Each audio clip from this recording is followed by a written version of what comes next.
थंडीचे दिवस सुरू झाले की डिंक लाडू असो, गुळपापडी असो किंवा तीळ शेंगण्याची पोळी असो, तिळाची पोळी असो आणि सोबत वर्षभर टिकणारा मोरावळा.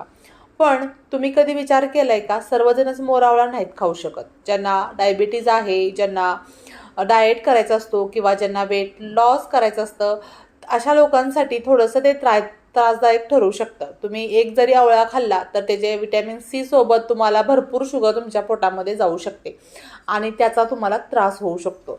तर अशामध्येच मी विचार केला की आपण वर्षभर टिकण्यासाठी आपण ह्याचं छानसं असं झटपट होणारं आवळा लोणचं करूया.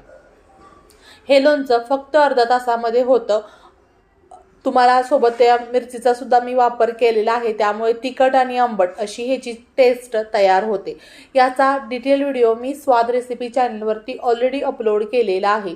तुम्ही डिटेल व्हिडिओ पाहत असताना त्यामध्ये तुम्हाला खूप साऱ्या टिप्स